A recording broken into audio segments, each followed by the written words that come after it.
तो हमने company law में हमारी लास्ट क्लास में एक चैप्टर स्टार्ट किया था जो मैंने बताया था कि हम मेमोरेंडम कर रहे थे, मेमोरेंडम एंड आर्टिकल हाँ ऑफ सर। एसोसिएशन। ये वाला चैप्टर हम अपनी लास्ट क्लास के अंदर कर रहे थे ना। हाँ सर। हाँ, इसमें हमने कई क्लोजेस के बारे में बात की थी। इसमें हमने नेम क्लोज की बात की थी कि नेम क्लोज को कैसे अल्टर करते हैं अपनी लास्ट क्लास के अंदर, कि क्या प्रोसीजर रहता है ना। हाँ सर। आज आगे बढ़ते हैं, दूसरे क्लोज की बात करेंगे। दूसरा क्लोज हमारा है कि भाई अल्ट्रेशन ऑफ सिचुएशन क्लोज या रजिस्टर्ड ऑफिस कैसे करते हैं। ये कहना चाह रहा है यहाँ पर कि सिचुएशन क्लोज में या रजिस्टर्ड ऑफिस में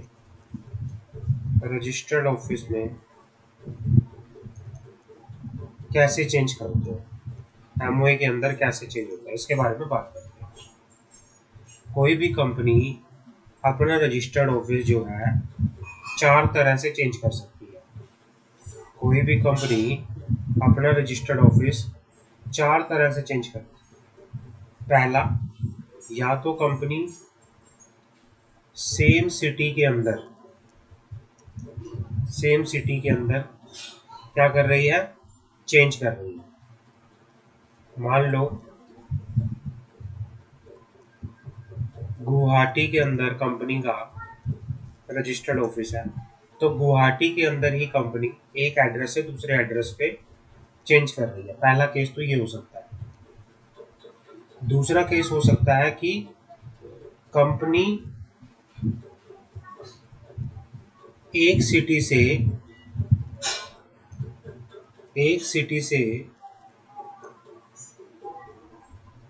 दूसरी city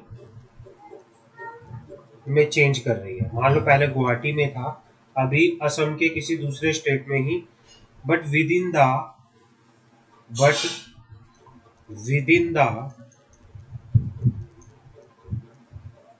jurisdiction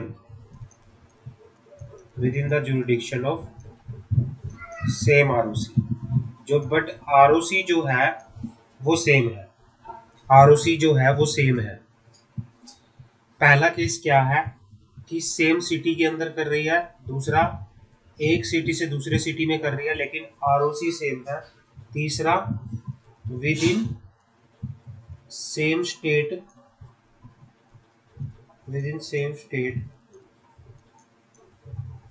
from one ROC to another ROC, लेकिन आरओसी चेंज हो रहे हैं। और लास्ट है one state to another state.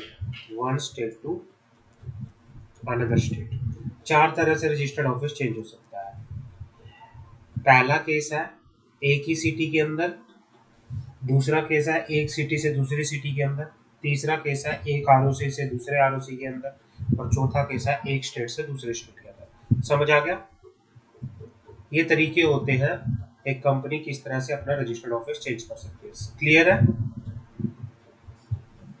हाँ सर। हाँ, तो एक एक करके हम सारे तरीकों के बारे में बात करेंगे। इम्पोर्टेंट है ये काफी ज्यादा, इसको लिख लो। जो ये हम अल्टरेशन पढ़ रहे हैं, alteration of situation clause, most important, इसको लिख लो आप, मोस्ट इम्पोर्टेंट। Okay sir. हाँ, अब पहला बात करते हैं case section section 13 sub section 4 close 5। जब कंपनी क्या कर रही है, चेंज कर रही है with in the local limit of same state. Company क्या कर रही है, चेंज कर रही है अपने रजिस्टर्ड ऑफिस को with in the local limit of same town. Same town मतलब सेम सिटी के अंदर, मतलब एक एड्रेस से दूसरे एड्रेस, सिटी सेम है लेकिन एड्रेस अलग अलग है। तो अगर ऐसा कर रही है तो इस केस में कैसे कर सकती है कंपनी, बात करते हैं। इस केस में कंपनी कैसे अपना रजिस्टर्ड ऑफिस चेंज कर सकती है वो बात कर लेते हैं। ये रहा।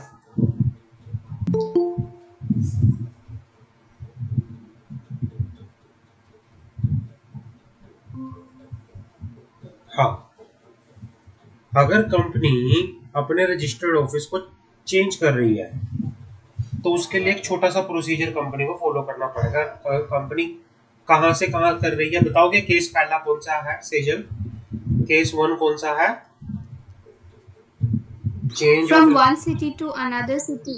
नहीं नहीं, सेम सिटी में, सेम ही सिटी में कर रही है। पहला केस सबसे पहला ये है कि सेम सिटी है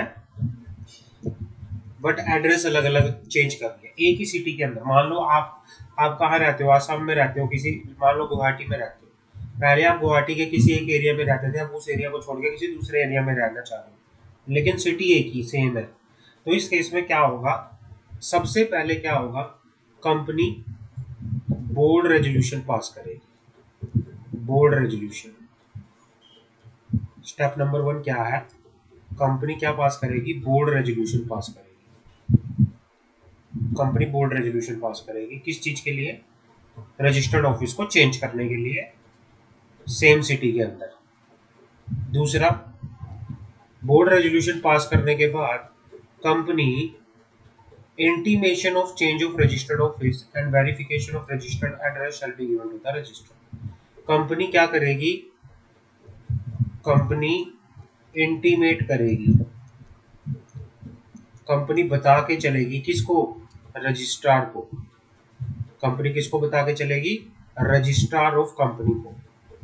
कंपनी इंटीमेट करेगी, इंटीमेट मतलब इन्फॉर्म करेगी रजिस्ट्रार ऑफ कंपनी को, रजिस्ट्रार ऑफ कंपनी को।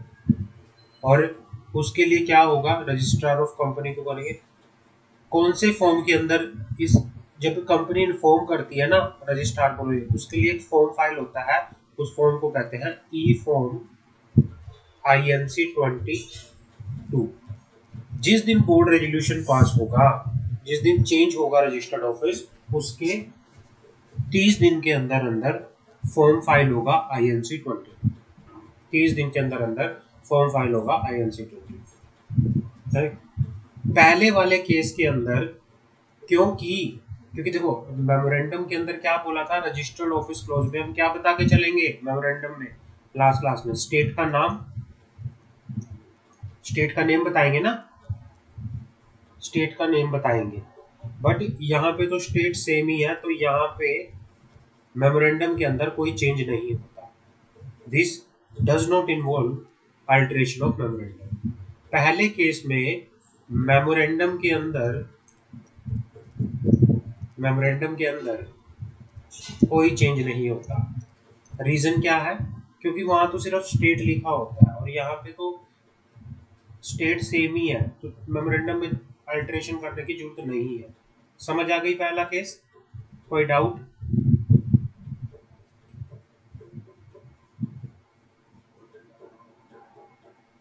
सेजल, स्वेक्षा, कोई डाउट? पहले हाँ केस के सर। अंदर समझ आ गई कि भाई अगर कंपनी सेम सिटी के अंदर अपना रजिस्टर्ड ऑफिस चेंज कर रही है तो क्या करना पड़ेगा? बोर्ड रेजोल्यूशन पास करना पड़ेगा, रजिस्ट्रार को इन्फॉर्म करना पड़ेगा। कौन से फॉर्म के अंदर इन्फॉर्म करेंगे? INC 22। कितने दिन के अंदर फाइल होगा? 30 दिन के अंदर फाइल होगा। और अल्टरेशन करने की जरूरत इसमें पहले वाले केस में नहीं है क्योंकि यहाँ पे स्टेट सेम। समझ आ गई? हाँ सर। केस नंबर 2 सुवेक्षा समझ आ रहा है? Yes sir. Okay. Case number 2, case number 2 हमारा है अगर हम एक सिटी से from one city to another city, अगर हम एक सिटी से दूसरी सिटी में क्या कर रहे हैं? रजिस्टर्ड ऑफिस चेंज कर with in same ROC, within same ROC, but ROC same है। रजिस्ट्रार ऑफ कंपनी का जो वो है जुरिडिक्शन है वो सेम है। एक सिटी से हम दूसरी सिटी में क्या कर रहे हैं? अपना रजिस्टर्ड ऑफिस चेंज कर रहे हैं। तो इस केस में क्या होगा? According to the section 12 subsection 5 of the companies act, except on the authority of special resolution passed by a company, the registered office of the company shall not be changed। अगर कोई company मान लो एक पटना की company है, पटना से वो company मान लो किसी दूसरे सिटी के अंदर, बिहार की किसी दूसरी सिटी के अंदर अपना रजिस्टर्ड ऑफिस चेंज कर रही है, एक डिस्ट्रिक्ट से दूसरी डिस्ट्रिक्ट में रजिस्टर्ड ऑफिस चेंज कर रही है, तो कंपनी को सबसे पहले point number 1 special resolution pass करना पड़ेगा। स्पेशल रेजोल्यूशन पास करना पड़ेगा, मेंबर से अप्रूवल लेनी पड़ेगी भाई, मेंबर से अप्रूवल लेनी पड़ेगी, स्पेशल रेजोल्यूशन पास करना पड़ेगा। तो इसके लिए स्पेशल रेजोल्यूशन पास होता है according to the section 12 subsection 5 of the act, except on the authority of special resolution. जब तक कंपनी स्पेशल रेजोल्यूशन पास ना करे, कंपनी क्या नहीं कर सकती, चेंज नहीं कर सकती, shall not change in case of existing company outside the local limit of city, town, village where such office is situated at the commencement of the act or where it may be situated later by virtue of special resolution passed by the company। ये कहना चाह रहा है कि अगर कोई existing company है, वो स्पेशल रेजोल्यूशन को पास किए बिना एक सिटी से, एक डिस्ट्रिक्ट से दूसरी डिस्ट्रिक्ट के अंदर अपना रजिस्टर्ड ऑफिस चेंज नहीं कर सकती। समझ आ गई?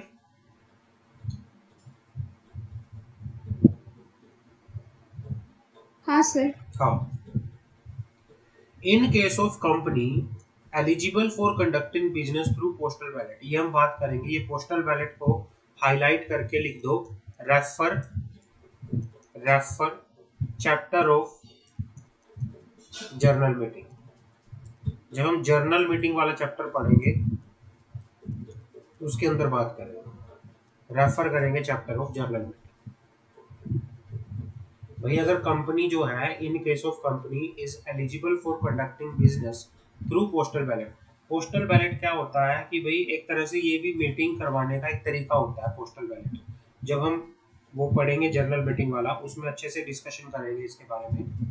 तो क्या है, in case of company is eligible for conducting business through postal ballot, any change in the place of registered office outside the local limit of any city, town, village, the same shall be transacted only by means of voting through postal ballot। भाई अगर कोई company, यहाँ पे ये कहना चाह रहा है, अगर कोई कंपनी एक डिस्ट्रिक्ट से दूसरी डिस्ट्रिक्ट के अंदर अपना रजिस्टर्ड ऑफिस चेंज कर रही है, उसके लिए आपको स्पेशल रेजोल्यूशन पास करना पड़ेगा। और स्पेशल रेजोल्यूशन जो मीटिंग होगी वो किसके थ्रू होगी? पोस्टल बैलेट के थ्रू होगी। मीटिंग होगी वो किसके थ्रू होगी? पोस्टल बैलेट के थ्रू होगी, पोस्टल बैलेट के थ्रू। बस इसके अंदर यही है। पहले वाले केस में जो हमने बात किया था कि सेम सिटी की बात कर रहे थे, पहले वाले केस में जब हम सेम सिटी की बात कर रहे थे तो उसमें कौन सा रेजोल्यूशन पास होना है? पहले वाले केस में जो हमने बात की थी, कौन सा रेजोल्यूशन पास करना पड़ेगा जो अगर हम सेम सिटी में कर रहे हैं? तो बताओगे सेम सिटी के लिए कौन सा रेजोल्यूशन है?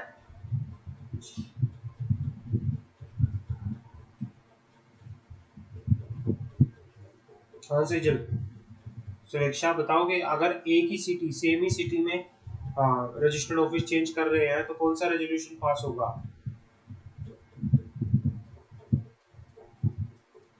बताओ जी, बताओ। अभी कराया ना आपको पहले वाला केस, ये वाला केस। अगर एक ही सिटी के अंदर चेंज हो रहा है, सेम सिटी में से चेंज कर रहे हैं, तो कौन सा रेजोल्यूशन पास होगा? Board resolution. नोट कर लो। समझ आ रही है? Yes sir. और अगर एक सिटी से दूसरी सिटी में कर रहे हैं तो कौन सा रेजोल्यूशन पास होगा? Special resolution. Special resolution pass होगा। और मीटिंग किसके थ्रू होगी? पोस्टल बैलेट के थ्रू होगी। इसको नोट कर लो, ये नोट करने वाली चीज है। पहले लिखो केस नंबर 1, इसका शॉर्ट नोट बना के लिख लो, आपको ज्यादा पढ़ने की जरूरत ही नहीं है। पहला लिखो, मैं लिखवा देता हूं आपको। पहला केस लिखो कि अगर, चाहे हिंदी में लिख लो बेशक, बट उसको अपने पास नोट करके रखो। Case number 1, change in registered office with in the same city. Change in registered office with in same city. अगर आप एक ही शहर के अंदर अपने रजिस्टर्ड ऑफिस को case number 1, change in registered office, change in registered office within the same city, same city। इसके लिए आपको क्या करना है, बोर्ड रेजोल्यूशन पास करना है, बीआर पास करोगे। बीआर का मतलब बोर्ड रेजोल्यूशन, बोर्ड रेजोल्यूशन। और दूसरा इसके लिए क्या फाइल करोगे, फॉर्म नंबर INC 22, किसको, टू द रजिस्ट्रार। और कितने दिन के अंदर फाइल होता है ये बताओगे, विद इन 30 डेज। पहला केस तो ये होगा 30 days। हाँ, पहला केस समझ आ गया, समीक्षा समझ आ गया, नोट कर लो क्योंकि यही चीज है, ये चीज याद रहेगी तो पूरा प्रोविजन याद रहेगा। Case number 2, change in registered office, change in registered office from one city to another city, another city. अगर एक शहर से दूसरे शहर में कर रहे हैं लेकिन आरओसी जो है सेम है, आरओसी क्या है, सेम है, तो आपको पहले क्या करना पड़ेगा, स्पेशल रेजोल्यूशन पास करना पड़ेगा, special resolution, special resolution pass करोगे। और ये स्पेशल रेजोल्यूशन कौन सी मीटिंग के थ्रू होगा, meeting through postal ballot, postal ballot, postal ballot से होगा, मीटिंग थ्रू पोस्टल बैलेट। और जिसके लिए भी INC 22 फॉर्म फाइल होगा 30 दिन के अंदर अंदर to the ROC, INC 22 the ROC 30 दिन के अंदर। पहले दो केस एकदम क्लियर है, कोई डाउट,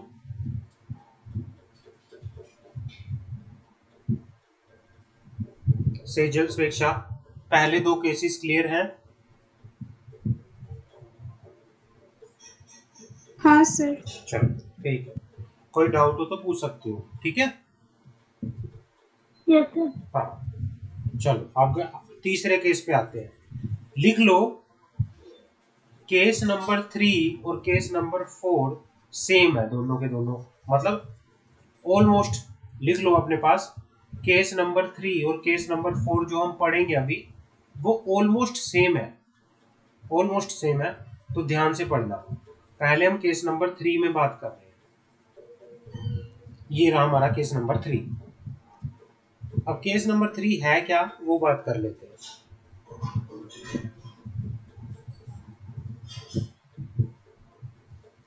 केस नंबर 3 तभी कह रहा हूं ये बहुत इंपॉर्टेंट है, एग्जाम में पक्का इन चारों में से एक पक्का पूछ सकता है आपसे।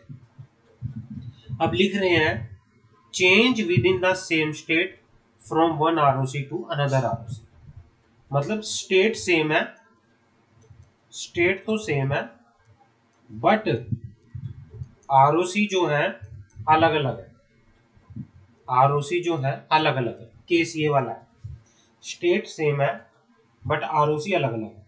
मतलब जैसे मैं यूपी की बात करूं, उत्तर प्रदेश की बात करूं, उत्तर प्रदेश, उत्तर प्रदेश के अंदर दो आरओसी है क्योंकि बहुत बड़ा है उत्तर प्रदेश, उत्तर प्रदेश के अंदर दो आरओसी है। एक आरओसी का नाम है इलाहाबाद,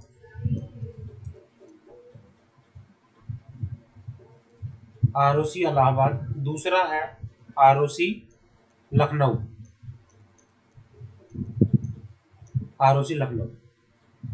अब मान लो कोई कंपनी अपना रजिस्टर्ड ऑफिस आरओसी इलाहाबाद से आरओसी लखनऊ में चेंज कर रही है, तो यहाँ पे कौन सा केस आएगा, केस नंबर 3। क्योंकि देखो स्टेट तो सेम है, स्टेट तो सेम है, स्टेट क्या है, उत्तर प्रदेश है, बट आरओसी जो है अलग अलग है, तो इसमें कौन सा केस आएगा, केस नंबर 3 आके यहाँ पर चलेगा। एग्जाम्पल समझ आ गया कि कौन से स्टेट में कैसे आरओसी चेंज होता है, ये वाला समझ आया केस नंबर 3 कि कैसे हो सकता है कि भाई जब हम एक स्टेट, हमारा स्टेट तो सेम है लेकिन जो आरओसी है, आरओसी की जो जुरिडिक्शन है वो चेंज हो रही है। क्लियर है, हाँ सर। हाँ, तो पढ़ते हैं क्या कहना चाह रहा है, बिल्कुल ध्यान से सुनना। ये क्या कहना चाह रहा है, कोई भी डाउट है तो साथ के साथ पूछ लेना, कोई भी डाउट है तो साथ के साथ पूछ लेना। पढ़ते, no company shall change the place of it is registered office. कोई भी कंपनी क्या नहीं कर सकती, रजिस्टर्ड ऑफिस चेंज नहीं कर सकती फ्रॉम दी जुरिडिक्शन। जुरिडिक्शन का मीनिंग होता है सीमा।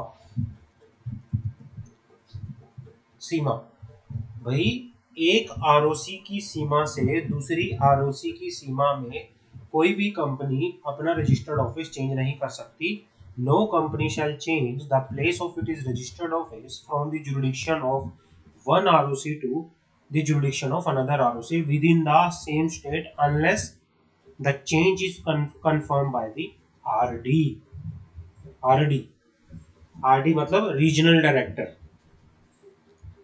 ये कहना चाह रहा है कि अगर कोई कंपनी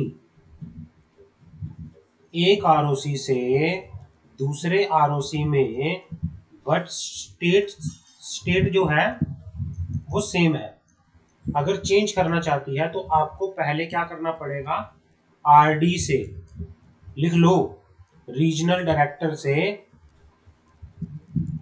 रीजनल डायरेक्टर से अप्रूवल लेनी पड़ेगी।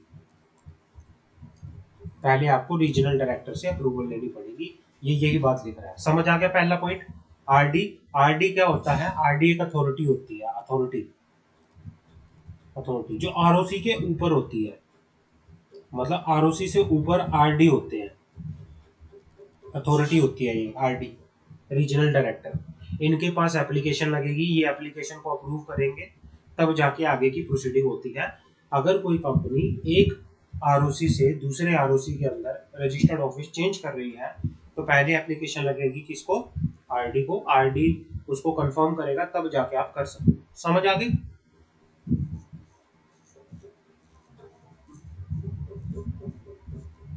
क्लियर है?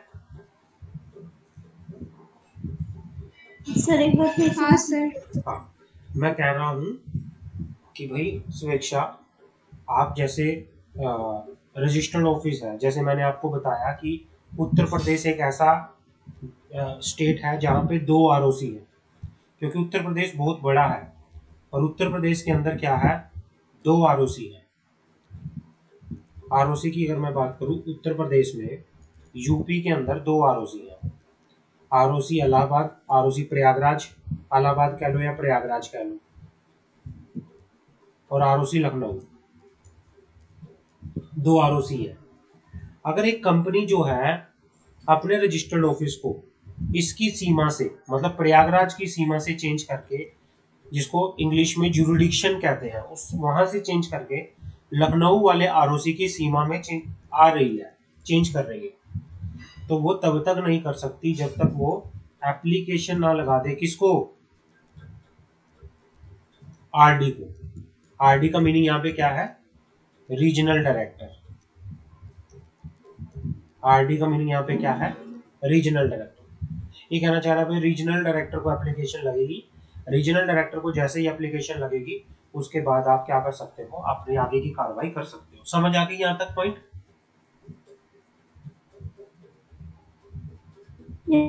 Yes sir. है ना, समझ आ गई? सेजल, स्वेच्छा दोनों को समझ आ गई? हाँ सर। Okay, yes sir. दूसरा point, section 12 subsection 6 state that regional director after hearing the party. जैसे ही आप रीजनल डायरेक्टर के पास एप्लीकेशन लगा दोगे, यहाँ पे एप्लीकेशन लगाई रीजनल डायरेक्टर को, application to RD, RD regional director. Regional director फिर क्या करेगा, पार्टी की सुनवाई करेगा, मतलब कंपनी की सुनवाई करेगा, और उसके बाद क्या करेगा, ऑर्डर पास कर देगा 30 दिन के अंदर अंदर, with in a period of 30 days from the receipt of the application. जिस दिन आपके आरडी के पास एप्लीकेशन आएगी कि भाई किसी कंपनी ने आरडी को एप्लीकेशन भेजी है कि वो अपना रजिस्टर्ड ऑफिस एक आरओसी से दूसरे आरओसी में चेंज कराना चाहती है, तो उसको जैसे ही एप्लीकेशन मिलेगी उसके 30 दिन के अंदर अंदर आरडी ऑर्डर पास करेगा जैसे उसको ठीक लगता है। समझ आ गई कि भाई क्या वो ऑर्डर पास, या तो वो पास कर देगा भाई हाँ ठीक है सब कुछ ठीक, सारी कुछ चीजें आपकी ठीक है, आप रजिस्टर्ड ऑफिस चेंज कर सकते हो, या तो ऑर्डर पास कर देगा या आपको मना कर देगा कि भाई नहीं अभी आप रजिस्टर्ड ऑफिस पास नहीं चेंज नहीं कर सकते, क्योंकि अभी आपने कुछ कंप्लायंस नहीं कर रखे, पहले उनको पूरा करो फॉर्मेलिटी को, फिर जाके आप कर सकते हो। तो जो भी उसको ठीक लगता है आरडी को, उसके हिसाब से फिर वो ऑर्डर पास कर देगा। समझ आ गई?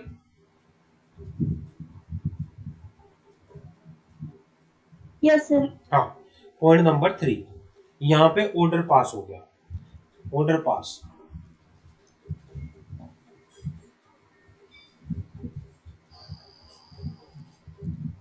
यहां तक समझ आ गया?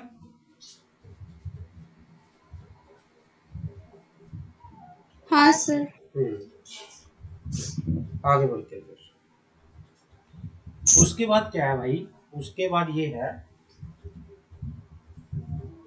जैसे ही ऑर्डर पास हो जाएगा, आरडी ने ऑर्डर पास किया, उस ऑर्डर की कॉपी, उस ऑर्डर की कॉपी किसको फाइल होगी? आरओसी को फाइल होगी, आरओसी को फाइल होगी, उस ऑर्डर की कॉपी आरओसी को फाइल होगी। कितने दिनों के अंदर अंदर आप फाइल करोगे? 60 दिनों के अंदर अंदर, 60 दिनों के अंदर अंदर ऑर्डर की कॉपी को आरडी के पास आप फाइल करके यहाँ पर चलोगे। यहाँ तक क्लियर है? पहले 3 पॉइंट क्लियर है। देखो पहला क्या होगा, आपको एप्लीकेशन लगानी पड़ेगी आरडी के पास। आरडी जैसे ही आप एप्लीकेशन लगाओगे 30 दिन के अंदर अंदर आरडी ऑर्डर पास कर देगा। ऑर्डर पास करते ही उस ऑर्डर की कॉपी जो है आप आरओसी को क्या कर दोगे? फाइल कर दोगे। कितने दिनों के अंदर फाइल करोगे आरओसी को? 60 दिनों के अंदर अंदर। जिस दिन ऑर्डर पास हुआ उसके 60 दिनों के अंदर अंदर आरओसी को आप उसकी कॉपी फाइल कर दोगे। और उसके बाद क्या होगा, आरओसी फिर क्या करेगा, जो भी ऑर्डर उसको रिसीव हुआ है उसको अपने रिपोर्ट में नोट कर लेगा। The ROC of the state where the registered office of the company previously situated shall transfer all the document paper to the new ROC। और जहां पर कंपनी का पुराना आरओसी था वो क्या करेगा, जैसे ही उसको लगा कि भाई हाँ आरडी ने ऑर्डर पास किया, उसकी कॉपी उसने देखी, चेक करी, सब कुछ ठीक था, तो आरओसी क्या करेगा, पुराना आरओसी क्या करेगा, सारे के सारे जो भी कंपनी के डॉक्यूमेंट होंगे वो ट्रांसफर कर देगा न्यू आरओसी में, न्यू आरओसी में ट्रांसफर कर देगा। क्लियर है? कोई डाउट यहां तक? किसी प्रकार की कोई शंका, कोई डाउट? सेजल और स्वेच्छा? No sir. कोई डाउट नहीं है? आगे नो बढ़े? सर। ओके। तो नो सर। हाँ बिल्कुल लिख लो, अपने पास लिखो। मैं एक एक चीज उनको छोटे छोटे वर्ड में लिखवाना चाहता हूँ कि भाई केस नंबर 3, अगर जैसे केस नंबर 3 है, 1 आरओसी 2 अदर आरओसी, बट जो क्या है स्टेट है सेम है। अगर स्टेट सेम है तो पहला स्टेप क्या होगा, आप क्या करोगे? अगर आपको रजिस्टर्ड ऑफिस चेंज करना है तो पहला स्टेप क्या करोगे, बताओगे?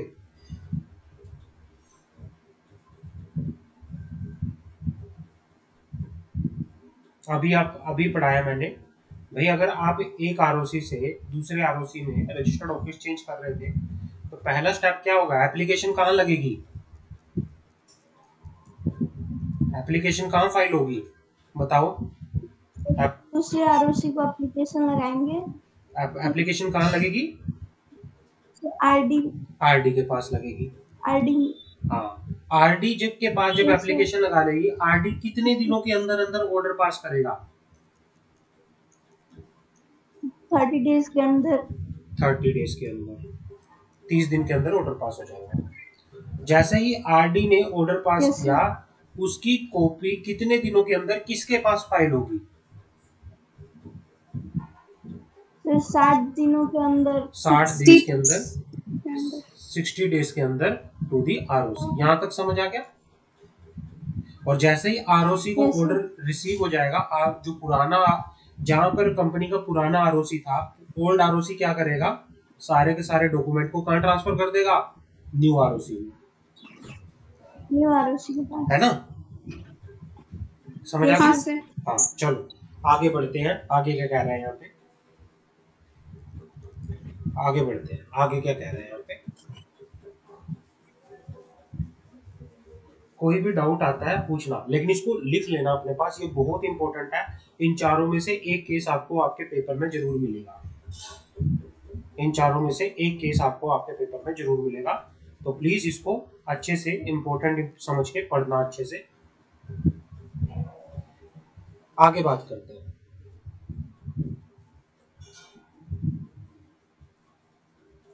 रूल 28, रूल 28,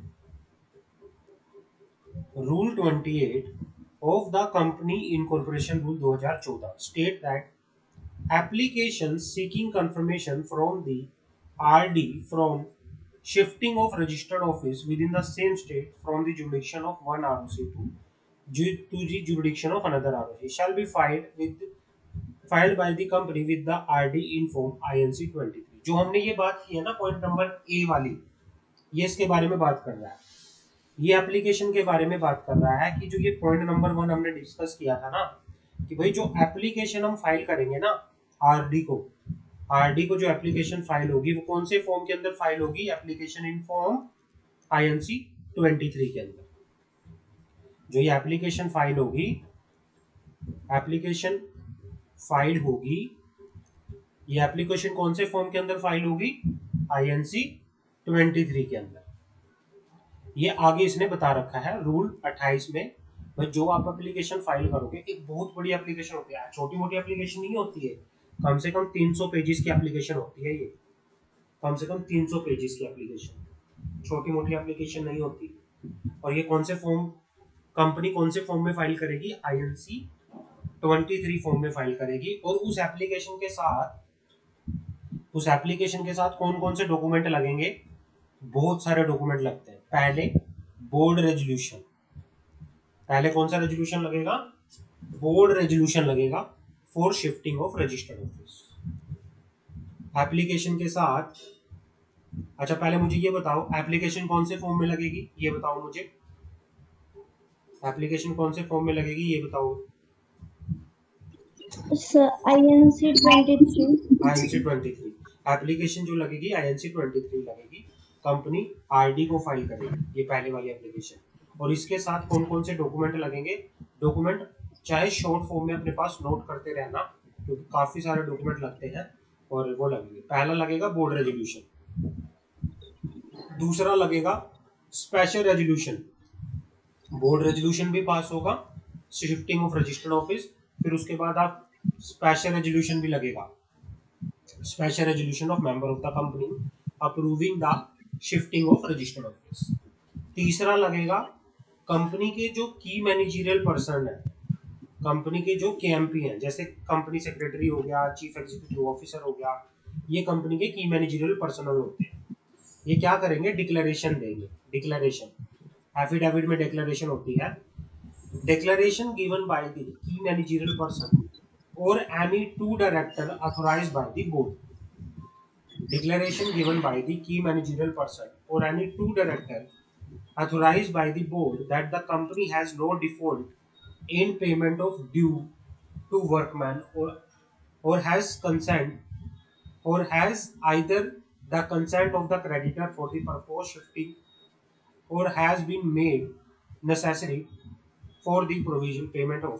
ये क्या कहना चाह रहा है कि इसमें साफ साफ लिख लो कि जो की मैनेजरियल पर्सनल है या डायरेक्टर है कंपनी के, वो क्या देंगे, वो डिक्लेरेशन देंगे। किस चीज की डिक्लेरेशन देंगे, भाई जो कंपनी है उसने किसी भी तरह से किसी क्रेडिटर की या किसी वर्कमैन की पेमेंट के लिए कोई क्या नहीं किया, डिफॉल्ट नहीं किया।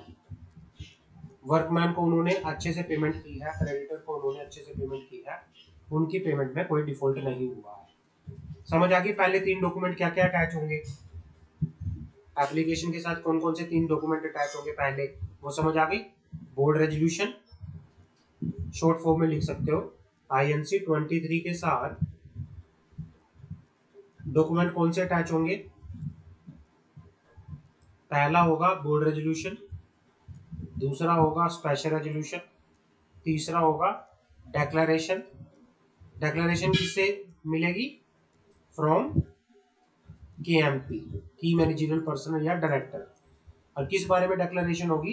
That the company has not in default of the due to its workman और has either the consent of it creditor for the propose shifting has been made necessary provision for the provision for payment thereto. मतलब ये कहना चाह रहा है कि भाई company के जो केएमपी हैं, कंपनी के जो डायरेक्टर हैं, वो डिक्लेरेशन देंगे, डिक्लेयर करेंगे, वो बता के चलेंगे कि भाई हमने किसी तरह की, कंपनी ने क्या नहीं करी, डिफॉल्ट नहीं करा इस चीज में, वर्कमैन की पेमेंट में। और चौथी डिक्लेरेशन क्या होगी? Declaration not to seek change in the jurisdiction of court where case for the prosecution are pending. मान लो,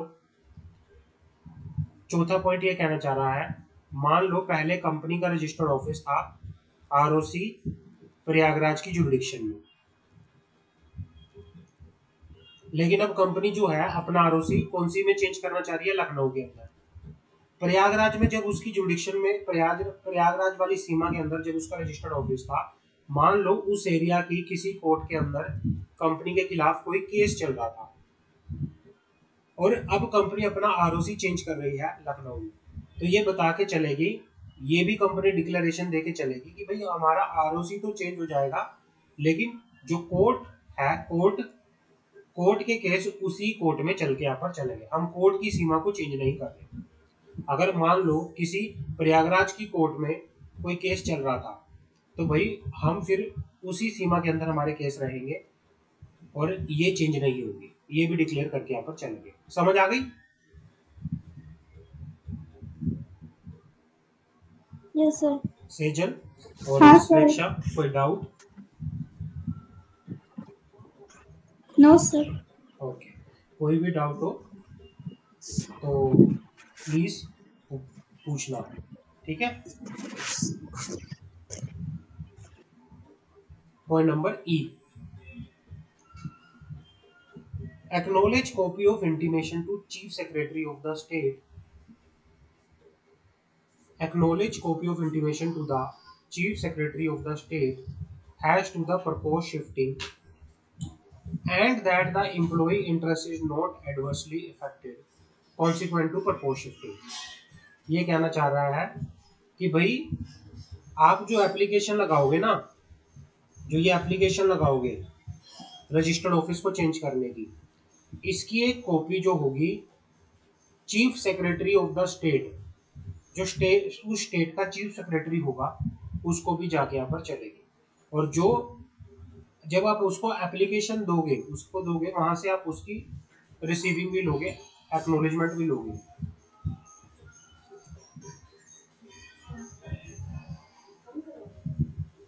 एक्नॉलेज कॉपी, एक्नॉलेज कॉपी भी देके यहाँ पर चलोगे कि acknowledge copy of the intimation to the chief secretary of the state as to the propose shifting and that the employ interest is not adversely affected consequently to the propose shifting.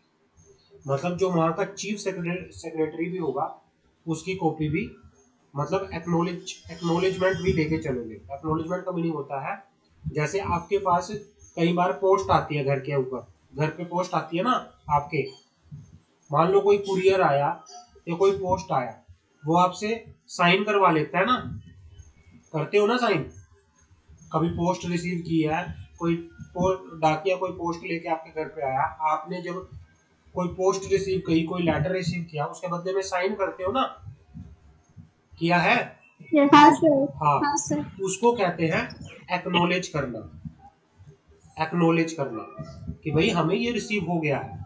ऐसे ही जब ये application INC 23 chief secretary को भी दोगे, chief secretary को, तो उससे भी एक्नॉलेजमेंट लोगे कि भाई हाँ, हमने चीफ सेक्रेटरी को भी इसकी कॉपी भेजी थी, तो उसकी एक्नॉलेजमेंट की कॉपी भी आप एप्लीकेशन के साथ जब आरडी को दोगे, उसको लगा के चलोगे। समझ आ गई कि भाई हमने अपनी एक कॉपी जो है रजिस्टर्ड ऑफिस चेंज करने की चीफ सेक्रेटरी को भी भेज दी है। तो जो रजिस्टर्ड ऑफिस जब आरओसी से चेंज होता है ना, एक आरओसी से दूसरे आरओसी में, 3 जगह एप्लीकेशन जाती है, 3 जगह जाती है। एक तो जाती है आरडी में, एक जाती है आरओसी में, एक जाती है चीफ सेक्रेटरी के पास। 3 कॉपी जाती है, 3 सेट बन के जाते हैं। तो चीफ सेक्रेटरी के पास जब आप भेजोगे तो उसकी एक्नॉलेजमेंट, मतलब स्टैंप की जो रिसीविंग लोगे ना, उसकी कॉपी भी आप आरडी को जब एप्लीकेशन लगाओगे उसके साथ अटैच करोगे। समझ आ गई?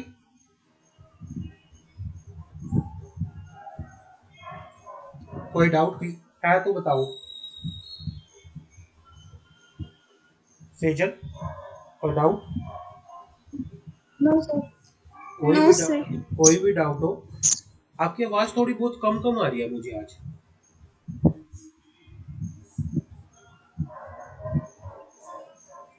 या आराम से बोल रहे हो तुम लोग? हाँ, तो क्या है, आगे बढ़ते हैं। आरडी के पास जब सारी एप्लीकेशन आ जाएगी, ये एप्लीकेशन आ गई, साथ में ये सारे डॉक्यूमेंट आ गए, आरडी इन सारों को अच्छे से चेक करेगा। RD shall examine the application, इनको चेक करेगा और उसके बाद फिर ऑर्डर के लिए ऑर्डर पास कर देगा। या तो उसको रिजेक्ट कर देगा या अप्रूव कर देगा, या तो रिजेक्ट कर देगा या अप्रूव कर देगा। और उसके बाद जो आरडी ऑर्डर पास करेगा ना, ऑर्डर की कॉपी आप किसको फाइल करोगे? आरओसी को फाइल करोगे। और जो ये आरओसी को आप फाइल करोगे, कितने दिनों के अंदर अंदर आप फाइल करोगे? कौन से फॉर्म के अंदर आप फाइल करोगे इसको? आईएनसी 28 फॉर्म के अंदर। आईएनसी 28 फॉर्म के अंदर आप इसको फाइल करोगे। समझ आ गई? आईएनसी 28 के अंदर आप इसको क्या करोगे? फाइल करोगे। तो एक आरओसी से दूसरे आरओसी को से रजिस्टर्ड ऑफिस चेंज करने के लिए एप्लीकेशन किसके पास लगती है? आरडी के पास लगती है। कौन से फॉर्म में लगती है? आईएनसी 23 में लगती है। ठीक है। जिस दिन आरडी के पास एप्लीकेशन आ जाती है, आरडी कितने दिन के अंदर ऑर्डर पास करेगा? 30 दिन के अंदर ऑर्डर पास करेगा। और उसकी कॉपी कहाँ फाइल होगी? आरओसी के पास फाइल होगी। कौन से फॉर्म में फाइल होगी? आईएनसी 28 फॉर्म में फाइल होगी। और इस एप्लीकेशन के साथ जो आरडी की एप्लीकेशन आईएनसी 23 है, इसके साथ कौन कौन से डॉक्यूमेंट लगेंगे? इसके साथ डॉक्यूमेंट लगेंगे कौन कौन से? Board resolution. कौन सा डॉक्यूमेंट लगेगा पहले? बोर्ड रेजोल्यूशन लगेगा, बोर्ड रेजोल्यूशन। दूसरा कौन सा लगेगा? स्पेशल रेजोल्यूशन लगेगा, जो मेंबर्स का होता है। बोर्ड रेजोल्यूशन बोर्ड मीटिंग में पास होता है, स्पेशल रेजोल्यूशन जनरल मीटिंग में पास होता है। डिक्लेरेशन देंगे कंपनी के की मैनेजरियल पर्सन। की मैनेजरियल पर्सन कौन होते हैं? या तो कंपनी सेक्रेटरी, जो उसके बाद फल के बात होगी, ठीक है ना?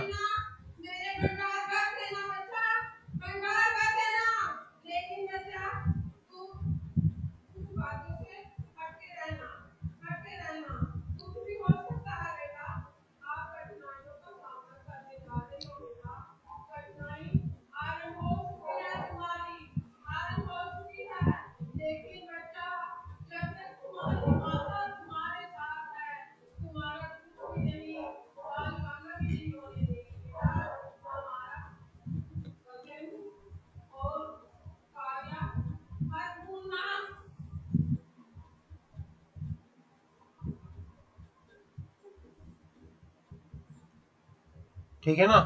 तो उसके बाद क्या होगा? डिक्लेरेशन फाइल होगी। डिक्लेरेशन कंपनी के की एमपी लिख लो, कौन होते हैं कंपनी के की मैनेजरियल पर्सन? कंपनी के सीएस, कंपनी के सीईओ, कंपनी के चीफ एग्जीक्यूटिव ऑफिसर, कंपनी का कंपनी सेक्रेटरी, कंपनी का चीफ फाइनेंशियल ऑफिसर, ये सारे होते हैं कंपनी के केएमपी। ये डिक्लेरेशन देंगे। और जो दो या एनी टू, अगर कंपनी के अंदर केएमपी नहीं है तो फिर दो डायरेक्टर, वो क्या देंगे? डिक्लेरेशन देंगे कि भाई कोई भी वर्कमैन जो है उनकी पेमेंट करने में कंपनी ने कोई भी डिफॉल्ट नहीं किया, कंपनी ने क्रेडिटर से प्रॉपरली कंसेंट ली है। और उसके बाद क्या होगा? और डिक्लेरेशन दी जाएगी कंपनी की कि भाई अगर कोई कोर्ट के में केस पेंडिंग है तो उनकी जुरिडिक्शन जो है चेंज नहीं करेंगे।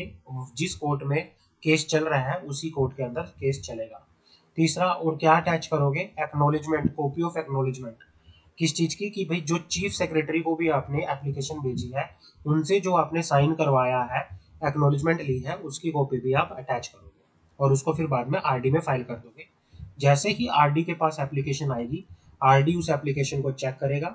अगर उसे सब ठीक लगता है तो वो ऑर्डर पास कर देगा, नहीं तो उसको रिजेक्ट कर देगा। और जो आरडी की कॉपी है, ऑर्डर की कॉपी है आरडी के, उसको आप कहाँ फाइल करोगे उसको आप फॉर्म नंबर INC 28 के अंदर ROC में फाइल करोगे with in a period of 30 days.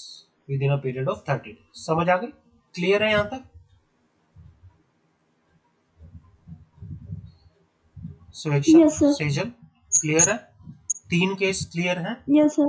कोई डाउट 3 केस के अंदर? हाँ सर। एक सिटी में दूसरी सिटी में, अगर आप रजिस्टर्ड ऑफिस एक ही सिटी में चेंज कर रहे हो, अगर आप रजिस्टर्ड ऑफिस एक सिटी से दूसरी सिटी में चेंज कर रहे हो, या फिर लास्ट केस अगर आप रजिस्टर्ड ऑफिस एक स्टेट से दूसरे स्टेट सॉरी एक सेम स्टेट में एक सिटी से दूसरे एक ROC से दूसरे ROC में चेंज कर रहे हो।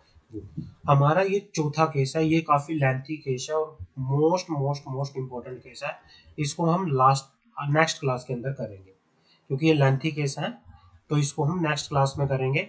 इसमें हमारा कम से कम 1 घंटा जाएगा अच्छे से डिस्कस करने में। इसको समझ आ गई? हाँ जी सर। ठीक है, आज की क्लास में इतना ही करेंगे। तीनों केस प्लीज अच्छे से पढ़ लो और इससे पहले जो मैंने नेम वाला भी कराया था वो भी अच्छे से पढ़ लो। इसको हम आराम से कंप्लीट करेंगे क्योंकि ये एग्जाम के अंदर मोस्ट इम्पोर्टेंट आएगा।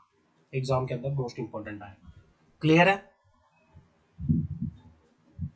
तो हम नेक्स्ट क्लास में मिलेंगे। हाँ सर। नेक्स्ट क्लास में मिलते हैं। नेक्स्ट क्लास में हम one state to another state, एक स्टेट से दूसरे स्टेट के अंदर रजिस्टर्ड ऑफिस को कैसे चेंज किया जाता है उसके बारे में बात करेंगे अगली क्लास के अंदर। समझ आ गई? Yes sir. हाँ चलो सर। ठीक है, मिलते हैं नेक्स्ट क्लास में। Thank you so much. Thank you sir. Okay dear, okay.